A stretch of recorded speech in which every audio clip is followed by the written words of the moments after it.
প্রিয় দেশবাসী, আজকে আমি কথা বলবো সংবিধান সংস্কার নিয়ে। আমরা বাংলাদেশের জনগণ 2025 পর্যন্ত 2-3টা গণঅভ্যুত্থান দেখেছি।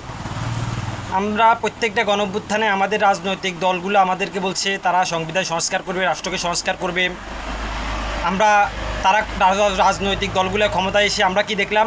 তারা ক্ষমতায় এসে বিদেশে টাকা দুর্নীতি করে, চাঁদাবাজি করে, হাজারি করে, মানুষকে হয়রানি করে, মানুষকে বিনা কারণে মামলা মোকদ্দমা দিয়ে মানুষকে হয়রানি করে।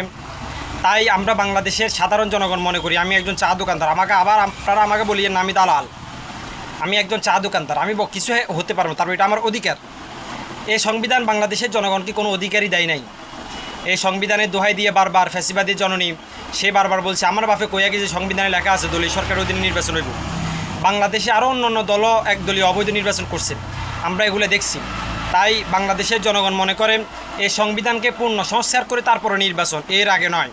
এবার আসেন, কেউ বলতেছে স্থানীয় নির্বাচন, কেউ বলতেছে সংসদ নির্বাচন। আমরা বাংলাদেশের জনগণ মনে করি আগে স্থানীয় নির্বাচন খুব তাড়াতাড়ি দরকার। কারণটা আমরা আগে দেখছি স্থানীয় নির্বাচনে এমপি সাহেব আগে কই দিত, আমি আমার শালা সাগরের আমার এখানে মেয়রের দায়িত্ব দিত, পৌরসভার দায়িত্ব দিত, ইউনিয়নের দায়িত্ব দিত। তো নির্বাচন কমিশনার ডরে দিত ভাবে এমপি সাহেব ফোন দিয়ে কইছে, এমপি সাহেবের আত্মীয় ওনারে দিদি।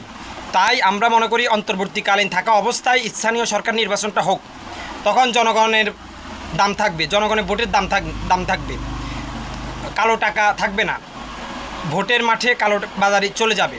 তাই আমরা বাংলাদেশের জনগণ মনে করি আগে স্থানীয় সরকার নির্বাচন হতে হবে, তারপর জাতীয় নির্বাচন। বাংলাদেশের জনগণ ঐক্যবদ্ধভাবে আগে স্থানীয় নির্বাচন দেখতে চায়, তারপর জাতীয় নির্বাচন, এর আগে নয়।